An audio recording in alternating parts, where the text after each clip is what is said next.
Soy Isabel. Tengo 67 años. Y hoy necesito contarles algo que me oprime el pecho, una herida reciente que aún supura. Una historia sobre una boda, la de mi único hijo, y sobre cómo las palabras crueles de una persona pueden intentar borrarte, anularte, solo por el hecho de existir, de ser mayor. Pero a veces la vida tiene formas inesperadas de devolverte tu lugar, incluso en el momento más humillante. Si alguna vez se han sentido apartados, silenciados, juzgados por su edad, quizás mi historia les toque una fibra. Les pido, si estas palabras les acompañan, que se suscriban a este canal. Y por favor, díganme en los comentarios desde qué ciudad o país me escuchan. Saber que hay oídos amigos al otro lado, me ayuda a sentir que mi voz todavía importa. Gracias. El aire en mi apartamento de la calle Goya olía a cera de muebles y a las primeras mandarinas de la temporada, un aroma limpio y familiar que siempre me había reconfortado. Era una tarde de finales de octubre, luminosa y fresca, de esas que hacen que Madrid parezca la ciudad más hermosa del mundo. Yo estaba sentada en mi butaca favorita, junto al balcón, intentando concentrarme en un libro sobre los frescos de Goya en San Antonio de la Florida, un tema que siempre me había fascinado. Pero mi mente vagaba. Se iba, inevitablemente, hacia la boda. La boda de mi hijo David. Mi único hijo.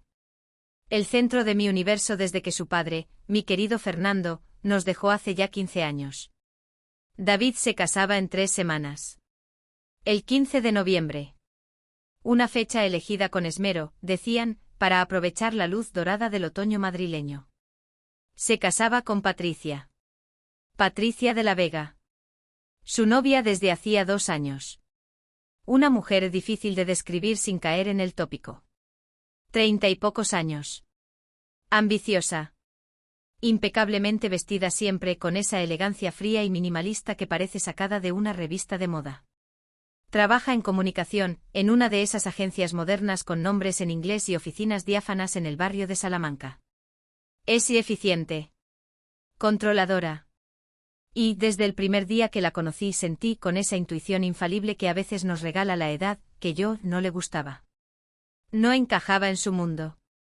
Mi relación con David siempre había sido especial. Quizás demasiado estrecha, dirían algunos. Al quedarme viuda tan joven, yo tenía 52, él 25, nos apoyamos mucho el uno en el otro.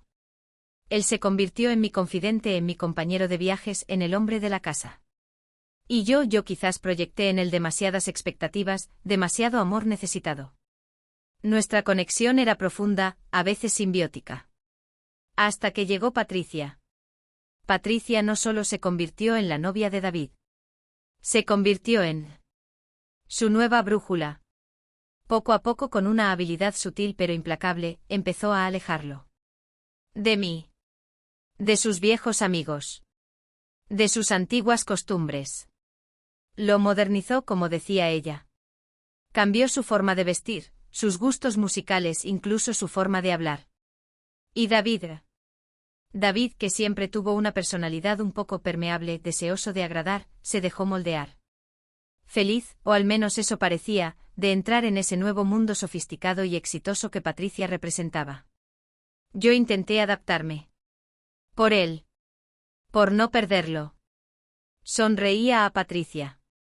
Elogiaba, falsamente, sus gustos. Les invitaba a comer los domingos, aunque sus conversaciones sobre networking, branding y tendencias me aburrían soberanamente. Fingía no notar las miradas críticas de Patricia a mis muebles un poco clásicos. No, Isabel, a mi ropa, ¿sigues comprando en esa tienda de señoras? A mi vida, ¿no te aburres aquí sola todo el día? Callaba. Sonreía. Por David. Cuando anunciaron la boda, hace 6 meses, mi corazón dio un vuelco. Alegría, sí. Por supuesto. Mi hijo sentaba la cabeza. Pero también miedo. Miedo a perderlo definitivamente. Miedo al papel que Patricia me asignaría en esa nueva configuración familiar. Mis temores se confirmaron pronto. La organización de la boda fue una operación militar dirigida por Patricia y su madre, Amalia, otra mujer de armas tomar, de la misma estirpe social y gélida que su hija. Yo fui excluida sutilmente de todas las decisiones. El lugar, una finca espectacular a las afueras de Madrid.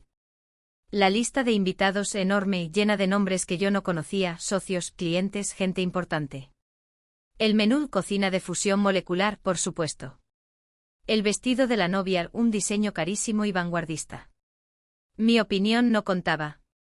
¿Tú qué sabrás de estas cosas, Isabel?, me dijo Patricia una tarde con una sonrisita condescendiente cuando tímidamente sugerí incluir algún plato tradicional español en el menú. Esto es una boda moderna. Del siglo XXI. Tragué saliva. Y callé. Mi único consuelo era pensar en el día.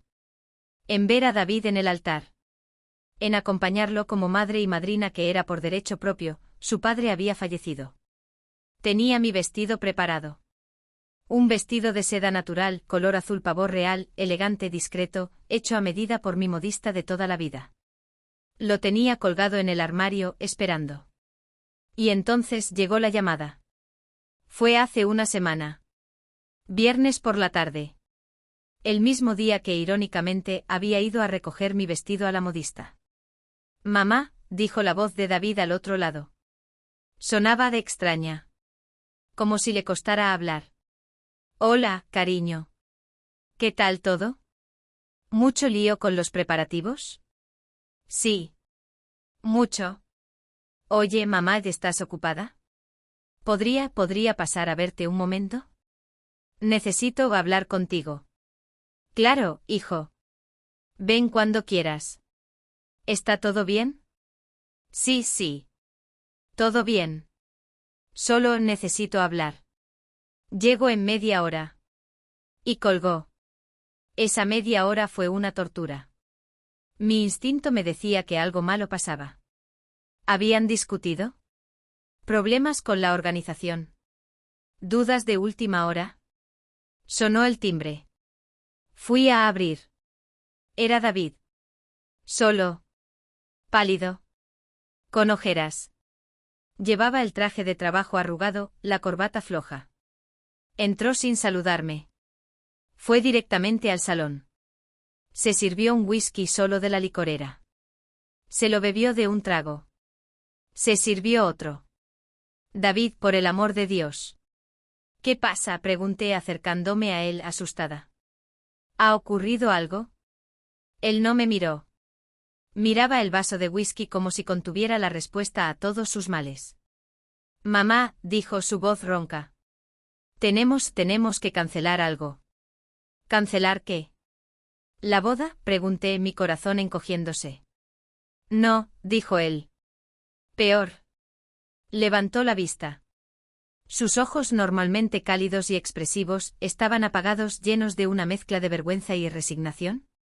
Tenemos que cancelar tu participación. Me quedé mirándolo.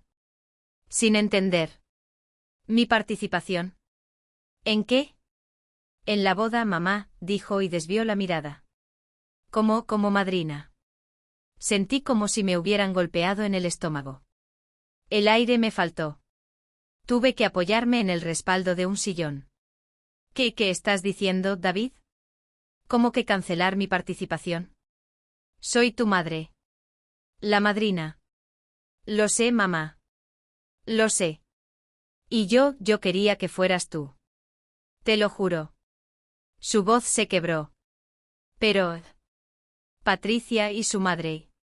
¿Qué pasa con ellas?, pregunté, mi voz temblando de rabia e incredulidad.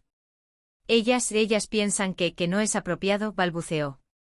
Dicen que la madrina debe ser alguien bueno, alguien de su círculo. Alguien que represente a la familia Alarcón. Que dé la imagen adecuada. La imagen adecuada, repetí, sintiendo como la náusea subía por mi garganta. ¿Y yo no doy la imagen adecuada? ¿Tu madre? Mamá, por favor, no lo hagas más difícil, suplicó. Dímelo, David, exigí. ¿Qué imagen doy yo que no sea adecuada? Él tragó saliva. Miró hacia la puerta, como si quisiera huir. Dicen que eres mayor. Que vistes clásica. Que no encajas con el estilo moderno y sofisticado de la boda. Que parecerías fuera de lugar. Fuera de lugar, repetí, incrédula. ¿En la boda de mi propio hijo? Y que Amalia, la madre de Patricia, quiere ser ella la madrina. Que le hace mucha ilusión. Que siempre ha sido su sueño. Mentira, estallé. Amalia te detestaba al principio. Decía que eras poca cosa para su hija. Esto es una excusa. Una humillación. Lo sé, mamá, gritó el desesperado. Lo sé. He discutido con ellas. Durante días. Pero no hay manera. Patricia dice que si tú eres la madrina, ella no se casa. Me quedé mirándolo. Procesando la magnitud de la manipulación. Del chantaje. Y de la debilidad de mi hijo. Había cedido. Había elegido a Patricia, a su madre, a su mundo por encima de mí. ¿Y tú? Pregunté, mi voz helada. ¿Tú qué has dicho? Él bajó la cabeza. He tenido que aceptar, mamá. Lo siento. No quiero perderla. Sentí una punzada de dolor tan aguda que tuve que cerrar los ojos. Mi hijo. Sacrificando a su madre en el altar de su matrimonio. Entiendo, dije, mi voz apenas un susurro. Me di la vuelta. Caminé hacia la ventana. Miré la calle Almagro sin verla. Necesitaba distancia. Necesitaba el aire. Mamá, dijo él a mi espalda. No. No te enfades, por favor. Me giré. Lo miré. Ya no sentía rabia. Solo una profunda, inmensa, desoladora pena. No estoy enfadada, David, mentí. Estoy decepcionada. Y muy triste. ¿Vendrás a la boda, verdad?, preguntó con un hilo de esperanza. Aunque no seas la madrina. Vendrás como mi madre. Lo miré. Ir a esa farsa. Sentarme en un banco trasero, viendo cómo Amalia, esa mujer fría y calculadora, ocupaba mi lugar. Sonreír. ¿Fingir que todo estaba bien? No lo sé, David, respondí sinceramente. No sé si podré. Tienes que venir, mamá, suplicó. Por mí. Sería horrible si no estuvieras. ¿Más horrible que esto?, pregunté. Él no supo qué responder. Déjame pensarlo, David, dije agotada. Necesito tiempo. Él asintió. Se acercó. Intentó abrazarme. Me aparté. No podía. No en ese momento. Vete, por favor, le dije. Necesito estar sola. Se fue. Sin decir nada más. Dejándome allí en mi salón silencioso con mi vestido de madrina colgado en el armario como un fantasma irónico, y con el corazón roto. No solo por la humillación, sino por la constatación de que había perdido a mi hijo. Quizás para siempre. Cuando la puerta principal se cerró tras David, el sonido del cerrojo al girar resonó en el apartamento silencioso como el golpe final de un mazo sobre mi corazón. Me quedé inmóvil en medio del salón, rodeada por los fantasmas blancos de los muebles cubiertos. La conversación, o más bien, la sentencia que acababa de recibir, se repetía en mi cabeza, palabra por palabra, con una claridad cruel. No es apropiado. Alguien de su círculo. La imagen adecuada. Parecerías fuera de lugar. Amalia quiere ser ella la madrina. Si tú eres la madrina, ella no se casa. Y lo peor, la daga final de mi propio hijo, he tenido que aceptar, mamá. No quiero perderla. Había elegido. Había elegido a Patricia, a su familia, a su mundo brillante y frío por encima de mí. Me había sacrificado. A mí, a su madre. A la mujer que lo había criado sola durante 20 años. La palabra madrina ya no significaba nada, era solo un símbolo. El símbolo de mi lugar en su vida. Y ese lugar acababa de ser revocado. Anulado. Borrado. Caí sentada en uno de los sofás cubiertos, sin importarme las sábanas. El polvo flotaba en el aire inmóvil, iluminado por los últimos rayos oblicuos del sol de octubre que se filtraban por el balcón.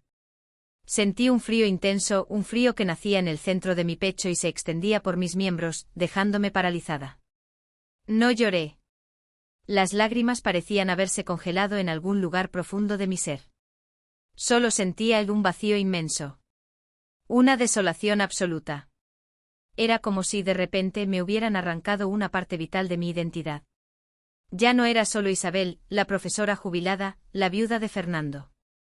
Era la madre excluida. La vieja inadecuada. El elemento discordante. ¿Cómo habíamos llegado a esto? Repasé mentalmente los últimos años, desde que Patricia entró en la vida de David. Al principio intenté acogerla. Invitarla a casa. Compartir mis recuerdos de David de niño. Interesarme por su trabajo, por su mundo. Pero siempre chocaba contra un muro. Un muro de cortesía fría, de sonrisas condescendientes, de una sutil pero constante evaluación. Me sentía examinada. Juzgada. Y siempre suspendida. Nunca era lo bastante moderna, lo bastante elegante, lo bastante rica. Mis gustos eran clásicos, léase, viejos. Mis opiniones anticuadas. Mi presencia apenas tolerada. ¿Y David? David se dejaba llevar. Al principio intentaba defenderme tímidamente. Mamá no es así, Patri. No seas dura con ella. Pero poco a poco su defensa se fue debilitando. Empezó a adoptar el lenguaje de Patricia, sus puntos de vista. Empezó a ver mi casa, mi vida, a través de los ojos críticos de ella. Empezó a sentir vergüenza. Vergüenza de su origen. Vergüenza de mí. Lo veía en sus silencios incómodos cuando venían sus nuevos amigos importantes a casa. Lo veía en su prisa por irse siempre, por volver a su mundo sofisticado. Y yo lo permití. Callé. Sonreí. Fingí que no me daba cuenta. Por miedo. Por miedo a perderlo. Por miedo a la soledad absoluta. Y mi silencio había sido interpretado como debilidad. Como aceptación. Les había dado permiso para pisotearme. Me levanté. Necesitaba moverme. Caminé por el piso silencioso. Fui a mi dormitorio. Abrí el armario. Allí estaba. Colgado en una percha acolchada, protegido por una funda de plástico transparente. Mi vestido de madrina. El de seda azul pavor real. Lo había elegido con tanta ilusión. Me había imaginado entrando en la iglesia del brazo de David, radiante, orgullosa. Conteniendo las lágrimas mientras él daba el sí, quiero. Ocupando mi lugar. El lugar que me correspondía por derecho. Por amor. Ahora el vestido me parecía una burla. Un disfraz inútil. Un recordatorio cruel de mi exclusión. Sentí un impulso violento de arrancarlo de la percha, de rasgarlo, de tirarlo a la basura. Pero me contuve. Cerré el armario con cuidado. No. El vestido no tenía la culpa. Pasaron los días. Una semana. 10 días. La fecha de la boda se acercaba, inexorable. Y el silencio por parte de David y Patricia fue total. Ni una llamada. Ni un mensaje. Ni siquiera para preguntar cómo estaba, cómo me había tomado la noticia. Era como si, una vez cumplida la desagradable tarea de comunicarme mi destierro, yo hubiera dejado de existir para ellos. Mis amigas, mis primas, ajenas al drama, me llamaban. Isabel, qué nervios, ¿no? Ya no queda nada. ¿Tienes todo listo? ¿Has visto qué tiempo tan bueno anuncian para el sábado? Tu hija tendrá suerte. Yo respondía con evasivas. Sí, todo controlado. Esperemos que no llueva. Mentía. Mentía constantemente. Me sentía una impostora. No podía confesarles la verdad. Me daba vergüenza. La misma vergüenza que quizás sentía mi hija por mí. Empecé a darle vueltas a la idea de no ir. De cumplir su deseo. Quedarme en casa. Cerrar las ventanas. Apagar el teléfono. Fingir que ese día no existía. Sería doloroso, sí. Pero quizás sería menos humillante que asistir como una invitada de segunda fila, viendo a Amalia, la madre de Patricia, ocupar mi lugar, sonriendo falsamente, recibiendo las felicitaciones que me correspondían a mí. Pero entonces recordaba la mirada de David.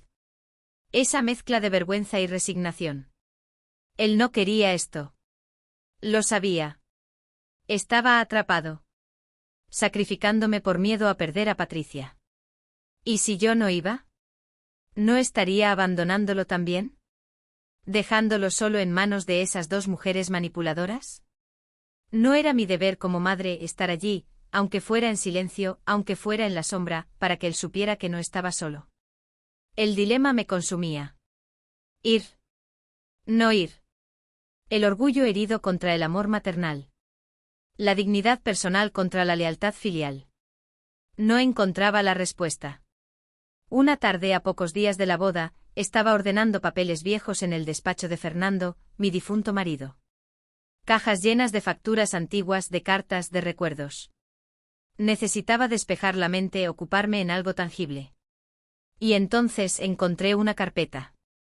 Una carpeta con el título, David, documentación, nacimiento y padrinazgo. La abrí con curiosidad. Dentro estaba el certificado de nacimiento de David. Su cartilla de vacunación infantil. Fotos de su bautizo. Y el expediente del juzgado. El expediente de cuando Fernando y yo lo adoptamos. Sí. David era adoptado. Lo adoptamos cuando tenía apenas 6 meses. Nunca se lo ocultamos. Creció sabiendo que tenía otra historia, unos padres biológicos que no pudieron hacerse cargo de él. Pero para nosotros, él era nuestro hijo. Sin matices. Sin condiciones. Nuestra alegría. Nuestro milagro. Revisé los papeles con nostalgia. La sentencia de adopción. Los informes de idoneidad. Y entonces encontré un documento que apenas recordaba. Un documento del registro civil. Fechado poco después de la adopción. Era una fe de vida y estado conjunta mía y de Fernando, requerida para algún trámite posterior, quizás la inscripción en el libro de familia, no lo recordaba bien. Y debajo de nuestras firmas, había una anotación manuscrita del funcionario del registro, casi ilegible. Agucé la vista. Pude descifrar, se hace constar a efectos de futuros actos civiles del adoptado, matrimonio, etc., que en caso de fallecimiento de uno de los progenitores adoptantes, será necesaria la firma o autorización expresa del progenitor superstite para la tramitación del expediente matrimonial. Me quedé mirando la frase. Releyéndola. Una y otra vez. Será necesaria la firma o autorización expresa del progenitor superstite. El progenitor superstite. Esa era yo. Mi corazón empezó a latir con fuerza. ¿Era posible? Una vieja norma olvidada del Código Civil, aplicable a adopciones plenas de aquella época. Una formalidad burocrática que nadie, ni siquiera los modernos abogados de los Alarcón, ni el carísimo wedding planner de Patricia, habían tenido en cuenta. Sentí una oleada de ir algo parecido a la esperanza. O quizás a la justicia poética. Cogí el teléfono. Marqué el número de don Arturo, mi abogado de confianza, amigo de Fernando. Arturo, soy Isabel. Necesito hacerte una consulta urgente. Muy urgente. Y muy delicada. Le expliqué la situación. Le leí la anotación del documento. Hubo un silencio al otro lado. Luego oí el sonido de Arturo tecleando en su ordenador. Espera un momento, Isabel. Estoy consultando la legislación vigente y la anterior. Adopción plena. Código Civil, artículo sí. Es posible. Muy posible. ¿Posible que, Arturo? Pregunté conteniendo la respiración. Posible que esa anotación siga teniendo validez legal, dijo él. La ley de adopción internacional cambió muchas cosas, pero los efectos de las adopciones anteriores a veces se rigen por la ley vigente en aquel momento. Y sí, recuerdo vagamente que existía un requisito de autorización del progenitor superstite en ciertos casos de adopción plena para contraer matrimonio. Era una especie de salvaguarda. Para asegurar que el adoptado no rompía lazos familiares de forma abrupta. Y eso significa, insistí. Significa, Isabel, dijo Arturo, y pude oír una sonrisa en su voz, que si mi interpretación es correcta, y creo que lo es sin tu firma, sin tu autorización expresa en el expediente matrimonial que se presenta en el registro civil antes de la ceremonia, esa boda no se puede celebrar. Legalmente. Me quedé sin habla. Sentí un vértigo. El poder. El poder inesperado. El poder que ellos creían que yo ya no tenía. Estaba allí. Escrito en un papel viejo. Olvidado en una carpeta. ¿Estás seguro, Arturo?, pregunté, mi voz temblando. Tengo que revisarlo a fondo con mi equipo, dijo él. Dame unas horas. Pero estoy casi seguro, Isabel. Casi seguro. ¿Por qué? ¿Qué piensas hacer? No lo sé, Arturo, respondí, mirando por la ventana la lluvia que volvía a caer. Todavía no lo sé. Pero de repente siento que tengo opciones. Colgué el teléfono. Me quedé mirando la carpeta abierta sobre la mesa de Fernando. La foto de David de bebé. La anotación manuscrita. No quiero viejas en mi boda, había dicho Patricia a través de David. Pues quizás esta vieja tenía la llave. La llave que abría o cerraba la puerta de su boda de ensueño. La llave de la ceremonia que el juez quizás tendría que detener.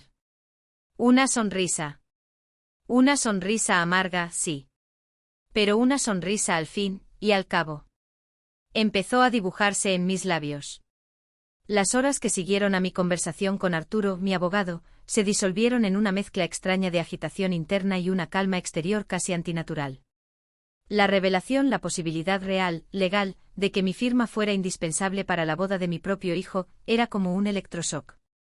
Me había devuelto de golpe una sensación de poder. Un poder inesperado, casi surrealista, surgido de las cenizas de mi humillación. Pero era un poder que quemaba. Un poder con un filo peligroso. ¿Qué hacer con él?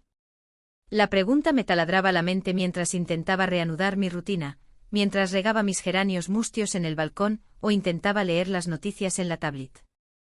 Arturo me llamó de nuevo esa misma tarde, tras consultar con su equipo de derecho de familia y revisar los archivos históricos del Código Civil. Su voz, normalmente pausada y mesurada, tenía un punto de excitación contenida. Isabel, confirmado, me dijo sin preámbulos. La anotación es correcta. Y vinculante. Según la ley de adopción vigente en el momento en que adoptasteis a David, y dado que fue una adopción plena anterior a la reforma de 1987, para que él contraiga matrimonio civil, necesita la autorización expresa del progenitor adoptante superstite. Es decir, tú. Es un formalismo arcaico, sí. La mayoría de los registros civiles modernos ni siquiera lo piden ya, lo dan por supuesto si el adoptado es mayor de edad. Pero legalmente es preceptivo. Si alguien, tú por ejemplo, impugnara el matrimonio a posteriori por falta de ese requisito en el expediente y podría ser declarado nulo. Nulo. La palabra resonó en mi cabeza. Nulo. Como si nunca hubiera existido. El impacto era devastador. ¿Y ellos? ¿David? ¿Patricia? ¿Sus abogados?, pregunté, mi voz apenas un susurro. No lo saben. ¿Nadie se ha dado cuenta? Probablemente no, respondió Arturo. Como te digo, es un resquicio legal casi olvidado. Los abogados de familia modernos se centran en divorcios, custodias, raramente miran la legislación predemocrática sobre adopciones. Y David, al ser mayor de edad, seguramente ni se le ocurrió mencionarlo al iniciar el expediente matrimonial. Dio por sentado que solo necesitaba su DNI y su certificado de nacimiento. Y el funcionario del registro civil, pues probablemente pasó por alto la anotación original, o la consideró irrelevante. Un error administrativo. Un error providencial, diría yo. Providencial. O diabólico. Dependía de cómo decidiera usarlo. Entonces dije lentamente, procesando las implicaciones. Si yo no firmo esa autorización, la boda no se puede celebrar. Exacto, confirmó Arturo. O más bien, si se celebra sin tu firma explícita en el expediente, ese matrimonio sería anulable. Nulo de pleno derecho, de hecho. Bastaría con que tú presentaras un escrito en el juzgado, adjuntando la copia de la sentencia de adopción y esa anotación del registro, para que un juez lo invalidara. Colgué el teléfono. Mis manos estaban frías. Sentía un vértigo inmenso. Tenía en mis manos no solo una llave. Tenía una bomba atómica. El poder de detener la boda. El poder de anularla después. El poder de destruir. Me senté en el sillón de Fernando. El sillón donde él solía leer el periódico, donde a veces se quedaba dormido con las gafas sobre la nariz. Miré su retrato colgado sobre la chimenea de mármol. Un retrato al óleo de joven con esa mirada suya, inteligente y bondadosa. ¿Qué harías tú, Fernando?, le susurré. ¿Qué harías en mi lugar? Él siempre había adorado a David. Lo había protegido. Consentido quizás demasiado. Pero también le había inculcado un sentido de la justicia, de la integridad. ¿Qué pensaría ahora? ¿Ver a su hijo ceder al chantaje? ¿Permitir que su suegra me humillara? ¿Sacrificar a su madre por conveniencia social? No. Fernando no lo habría permitido. Habría intervenido. Con calma, sí. Pero con firmeza. Habría puesto a David en su sitio. Y a Patricia. Y a Amalia. Pero yo no era Fernando. Yo no tenía su autoridad natural. Ni su facilidad para la confrontación directa. Mi fuerza era diferente. Más silenciosa. Más subterránea. ¿Debía usar esa arma legal? ¿Debía llamar a David y decirle, o me respetas, o no hay boda? Sería una venganza. Una venganza fría y calculada. Le haría probar su propia medicina. El chantaje emocional. ¿Pero a qué precio? Destruiría cualquier posibilidad de reconciliación futura. Me convertiría a sus ojos y quizás a los del mundo, en la vieja bruja rencorosa, que Patricia ya creía que era. Y haría daño a David. Un daño profundo. Irreparable. A pesar de todo, seguía siendo mi hijo. Y lo quería. Pasé los siguientes días en un estado de angustia y debate interno constante. La carpeta con los documentos de la adopción estaba sobre mi escritorio, mirándome. Tentándome. Cada vez que recordaba la mirada de David desviándose, cada vez que imaginaba la sonrisa triunfal de Amalia ocupando mi lugar como madrina, sentía el impulso de coger el teléfono, de llamar a Arturo, de activar la bomba. Pero entonces pensaba en David. En su debilidad. En su miedo a perder a Patricia. En la posibilidad, remota quizás, pero existente, de que algún día recapacitara. De que volviera a ser el hijo que yo recordaba. Si yo destruía su boda, si lo humillaba públicamente, ¿no estaría cerrando esa puerta para siempre? ¿No me convertiría yo en el monstruo? Mis amigas me llamaban. Isabel, ¿estás bien? Te noto rara. ¿Seguro que no quieres venir a tomar un café? Yo ponía excusas. Necesitaba estar sola. Necesitaba pensar. El vestido azul pavor real seguía colgado en el armario. Cada vez que lo veía, sentía una punzada de dolor. ¿Qué hacer con él? ¿Guardarlo como un recordatorio amargo? ¿Regalarlo? ¿Tirarlo? Era el símbolo material de mi exclusión. Una tarde, a solo 3 días de la boda, recibí un mensaje de texto. Era de David. Corto. Frío. Mamá, solo recordarte que la ceremonia empieza a las 6. Si decides venir, por favor, sé puntual y siéntate al fondo. Patricia estará muy nerviosa y no queremos distracciones. Gracias. Ni una palabra de disculpa. Ni una pregunta sobre cómo estaba yo. Solo instrucciones. Logística. La confirmación final de mi papel, una invitada de segunda, tolerada a regañadientes, con la orden implícita de ser invisible. Leí el mensaje. Y algo hizo clic dentro de mí. La duda se disipó. La pena dio paso a una resolución fría. No iba a detener la boda. No iba a usar el arma legal para impedirla. Eso sería rebajarme a su nivel. Darles la razón sobre mi supuesta locura o rencor. Pero tampoco iba a quedarme en casa llorando. Tampoco iba a asistir como una sombra silenciosa y humillada en el último banco. Tenía que ir. Sí. Tenía que estar allí. Por mí. Por Fernando. Por Beatriz, la madre biológica desconocida de David. Por el propio David, aunque él no lo supiera. Y tenía que llevar algo. Algo que hablara por mí. Algo que sin necesidad de escándalos ni confrontaciones directas, pusiera las cosas en su sitio. Fui al armario. Saqué el vestido azul pavor real. Lo miré. Era hermoso. Era el vestido de la madrina. Mi vestido. Lo descolgué. Lo puse sobre la cama. Y cogí unas tijeras. Unas tijeras grandes de costura. No. No iba a romperlo. Eso sería un gesto de rabia inútil. Fui a mi costurero. Saqué hilo. Agujas. Mi dedal de plata. Y empecé a trabajar. Con una calma y una concentración que hacía tiempo que no sentía. Si no podía ser la madrina, sería otra cosa. Sería yo misma. Isabel Fuentes. La madre. La guardiana silenciosa de una verdad que ellos habían intentado borrar. Mientras cosía, recordé las palabras de Arturo. Sin tu firma, esa boda no se puede celebrar. Legalmente. La llave.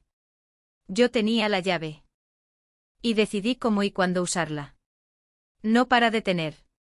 No para anular. Sino para recordar. Para dejar una constancia silenciosa. Para que en el futuro, si las cosas se torcían aún más, si David necesitaba una salida, si la verdad alguna vez salía a la luz, hubiera una prueba. Una prueba de que su madre había estado allí. Y había tenido el poder de cambiarlo todo. Pero había elegido no hacerlo. Por amor. Un amor herido, sí. Pero amor al fin y al cabo. Trabajé durante horas. Adaptando el vestido. Dándole un nuevo significado. Cuando terminé, ya era noche cerrada. Me dolían los dedos. Me dolía la espalda. Pero sentí una extraña paz. Colgué el vestido modificado de nuevo en el armario. Ya no era el vestido de la madrina rechazada. Era mi armadura. El sábado de la boda llegó. Amaneció soleado, extrañamente cálido para ser noviembre. Me levanté temprano. Hice mis ejercicios de yoga. Desayuné tranquilamente. Leí el periódico. Como un sábado cualquiera. Intenté no pensar demasiado. A mediodía, llamaron a la puerta. Era una mensajería. Traían un paquete para mí. Lo abrí. Era un corsaje. Un pequeño ramillete de flores blancas, orquídeas y paniculata, con un lazo de raso gris perla. Para llevar en la muñeca. La tarjeta decía, para Isabel. Con cariño, Patricia y David. Casi me echo a reír. El colmo de la hipocresía. El detalle amable para la madre excluida. Para que no desentonara del todo. O quizás un intento torpe de David por compensar. Dejé el corsaje sobre la mesa del recibidor. No pensaba ponérmelo. Pasé la tarde preparándome. Con calma. Sin prisas. Me duché. Me peiné. Me maquillé con discreción. Y me puse el vestido. El vestido azul pavor real, ahora modificado. Me miré al espejo. Ya no era un vestido de madrina. Era otra cosa. Seguía siendo elegante. Pero tenía un aire diferente. Más sobrio. Más yo. Cogí mi bolso de noche. Metí lo imprescindible. El móvil. Un pañuelo. Y la carpeta. La carpeta con los documentos de la adopción. Con la anotación del registro civil. Y con una carta. Una carta que había escrito yo misma esa mañana. Dirigida al juez encargado del registro civil. Llamé a un taxi. Eran las 5:15. La ceremonia empezaba a las 6. Llegaría justo a tiempo. O quizás un poco tarde. El taxi me dejó en la esquina de Eduardo Dato con el Paseo de la Castellana, a unos 200 metros de la iglesia de San Fermín de los Navarros. Eran las 6:10. La ceremonia, según la invitación que nunca recibí oficialmente pero cuya copia guardaba como una prueba amarga, empezaba a las 6 en punto. Pagué al taxista, ajusté el cuello de mi abrigo sobre el vestido azul modificado, y respiré hondo el aire frío y húmedo de la tarde madrileña. La llovizna de la mañana había cesado, pero el cielo seguía encapotado, amenazante, y un viento gélido barría las hojas secas de las aceras. Mi corazón latía desbocado, no por el frío, sino por una mezcla de nerviosismo, miedo y una extraña, casi olvidada, sensación de adrenalina. ¿Estaba haciendo lo correcto? ¿Estaba a punto de cometer el mayor error de mi vida, o el acto de autoafirmación más necesario? Ya no había tiempo para dudar. Empecé a caminar hacia la iglesia. A medida que me acercaba, el ambiente se volvía más festivo, más irreal. Coches de alta gama aparcados en doble y triple fila. Chóferes uniformados esperando. Invitados elegantísimos, hombres con chaqué, mujeres con pamelas desafiando el viento y abrigos de pieles subiendo apresuradamente la escalinata de la iglesia, buscando refugio del frío. Destellos de flashes de fotógrafos apostados estratégicamente. El murmullo de conversaciones animadas, de risas que sonaban huecas en el aire frío. Era el circo social en pleno apogeo. La boda moderna y sofisticada, que Patricia y su madre habían orquestado. Y yo era la intrusa. La vieja a la que no querían en su foto perfecta. Llegué a la base de la escalinata. Dudé un instante. ¿Subir? ¿Entrar? ¿Seguir el plan silencioso que había trazado? ¿O dar media vuelta, volver a mi piso silencioso, y aceptar mi derrota, mi exclusión definitiva? Miré la fachada neomudéjar de ladrillo rojo, imponente contra el cielo gris. Recordé la mirada de David, suplicante pero cobarde. Recordé la sonrisa helada de Patricia. Recordé mi vestido azul pavor real colgado en el armario, mutilado pero digno. Y recordé la anotación manuscrita en aquel viejo papel del registro civil: será necesaria la firma o autorización expresa del progenitor superstite. Mi firma. Mi poder silencioso. Subí.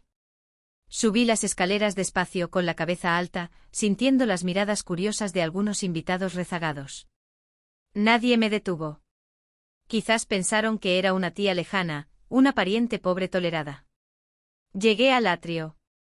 Las puertas principales de madera maciza estaban abiertas de par en par, dejando escapar una oleada de calor, el olor dulzón de las flores, nardos y lirios blancos, supuse, los favoritos de Amalia, y el sonido solemne del órgano interpretando alguna pieza barroca. Me detuve en el umbral, buscando mi lugar. David me había dicho: si decides venir, por favor, sé puntual y siéntate al fondo. Al fondo. Como una extraña. Como una empleada del servicio. Miré hacia las últimas filas de bancos. Estaban casi vacías. La mayoría de los invitados se agolpaban en las filas delanteras, buscando la proximidad al altar, a los novios, al centro del poder social. Perfecto. Mi invisibilidad autoimpuesta sería más fácil. Entré. Avancé por el pasillo lateral derecho, buscando un asiento discreto en la penúltima fila. La iglesia estaba abarrotada. Cientos de personas. Caras conocidas, algunas. Viejos amigos de Fernando y míos, que me miraban con una mezcla de sorpresa y compasión.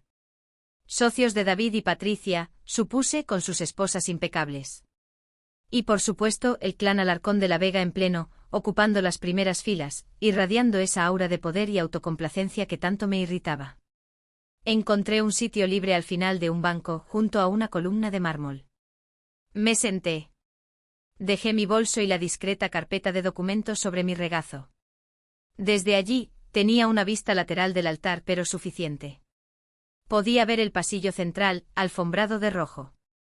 Podía ver el altar mayor, profusamente decorado con flores blancas. Y podía ver el lugar reservado para los padrinos, a la derecha del novio. Allí estaba ella. Amalia. La madre de Patricia. Ocupando mi lugar.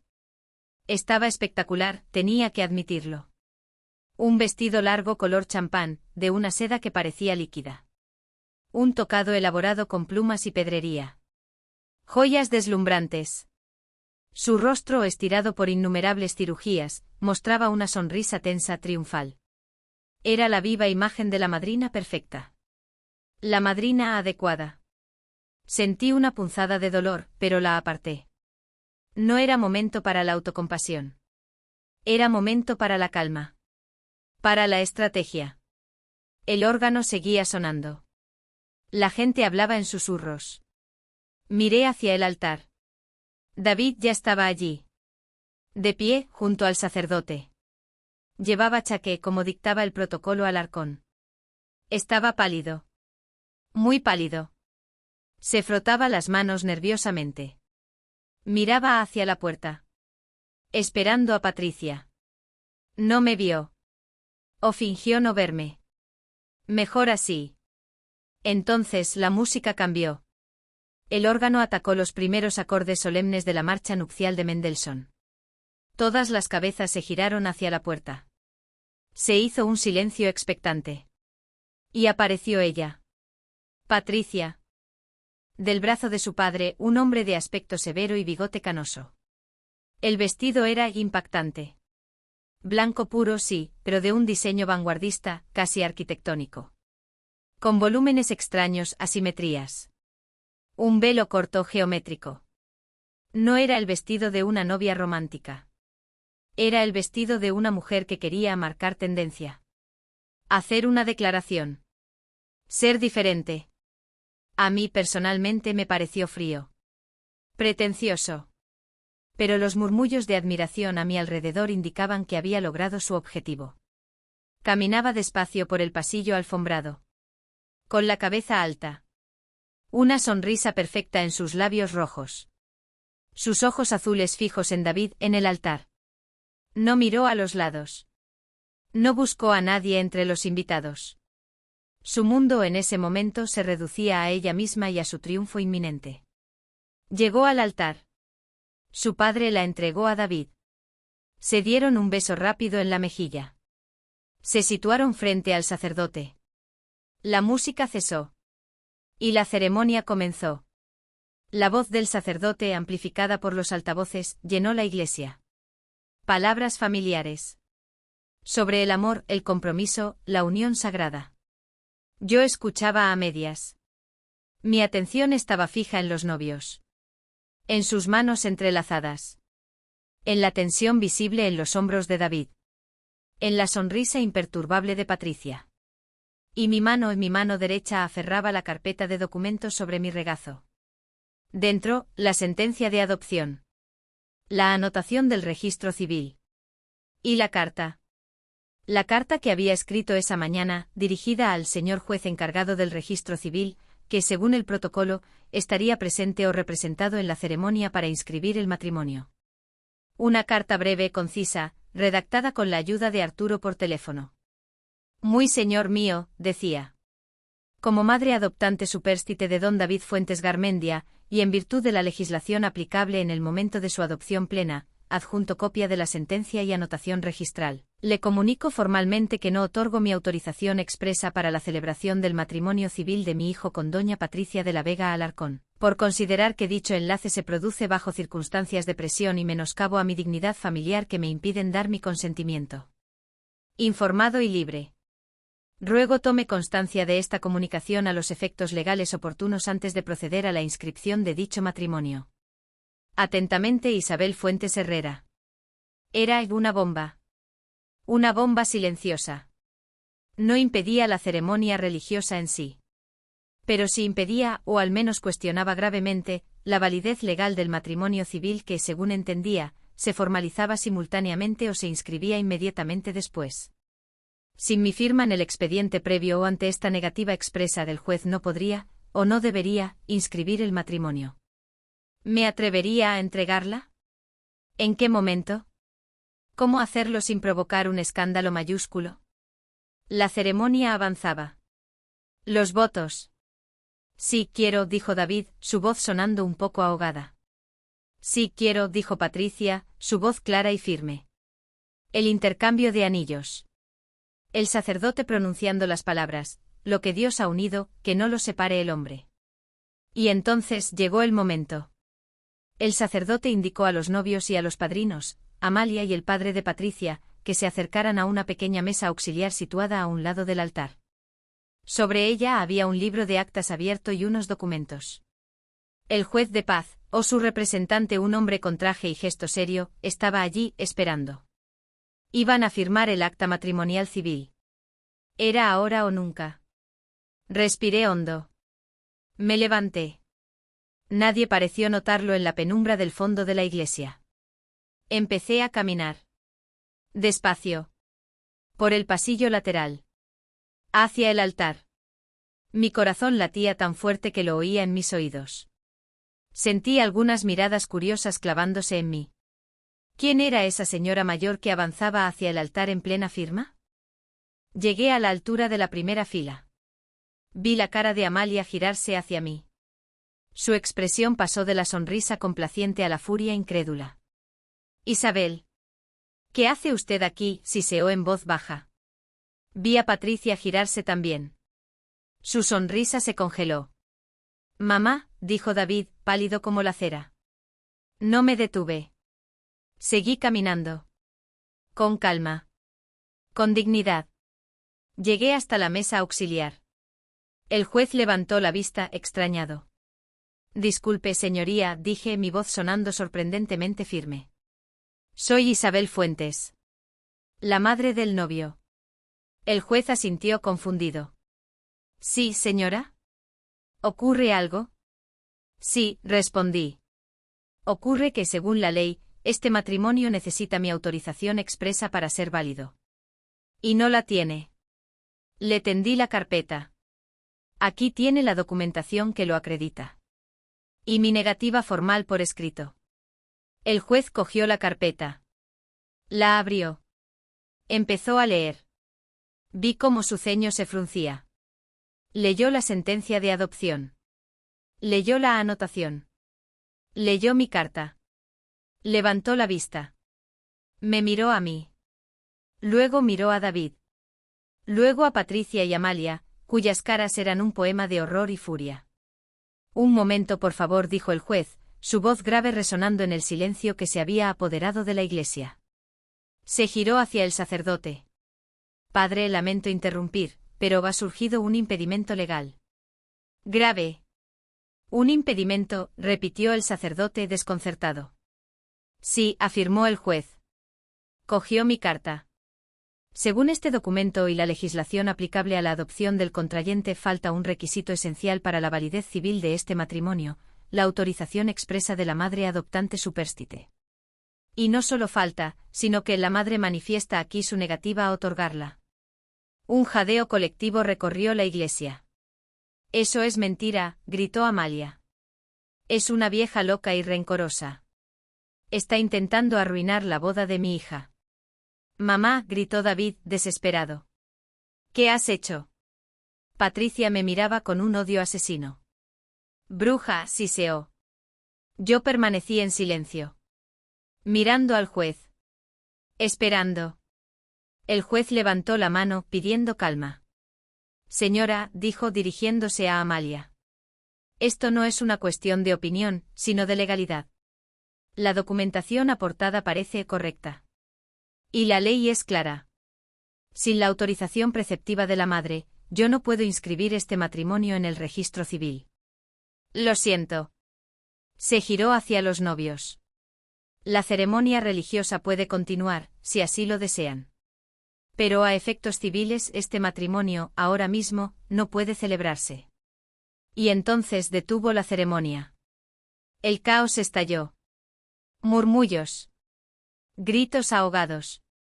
Amalia increpando al juez. Patricia llorando de rabia. David. David me miraba. Fijamente. Con una expresión indescifrable. ¿Odio? ¿Comprensión? ¿Alivio? Yo seguía allí. De pie. En silencio. Había recuperado mi lugar. No como madrina. Sino como madre. La madre que tenía la última palabra. La vieja cuya firma valía más que todo su dinero y toda su arrogancia. Gracias. Gracias por haber escuchado mi historia hasta este punto tan intenso. Aquella tarde en la iglesia, cuando el juez detuvo la ceremonia por mi causa, no sentí triunfo. No sentí alegría. Sentí una profunda tristeza por haber tenido que llegar a ese extremo. Pero también sentí una especie de liberación. La liberación de haber recuperado mi voz, mi lugar, mi dignidad. Me habían excluido, me habían llamado vieja, habían intentado borrarme de la foto familiar por no encajar en su mundo de apariencias. Pero olvidaron algo fundamental, las raíces. La ley. La verdad silenciosa escrita en papeles viejos. Olvidaron que una madre, aunque herida, aunque silenciada, sigue teniendo un poder inmenso. El poder que da el amor. Y a veces también el poder que da la ley. No sé qué pasará ahora. La boda se suspendió entre acusaciones y caos. Mi relación con David está en un limbo doloroso. Patricia y su madre, imagino, no me lo perdonarán jamás. Pero he recuperado algo esencial, el respeto por mí misma. He demostrado, quizás de la forma más dura, que no soy invisible. Que mi firma, mi voluntad, mi presencia todavía importan. Gracias por escucharme hoy. Leeré, como siempre, cada uno de sus comentarios. Sus palabras, su apoyo silencioso son un faro en esta nueva etapa de mi vida, una etapa donde tendré que reconstruir puentes, o aceptar que algunos se han quemado para siempre. Cuídense mucho. Y recuerden siempre que su valor no depende de la opinión de los demás, ni de su edad, ni de su cuenta corriente. Su valor reside en su propia historia, en su propia verdad. Y a veces, esa verdad tiene la fuerza de detener el mundo. Hasta pronto.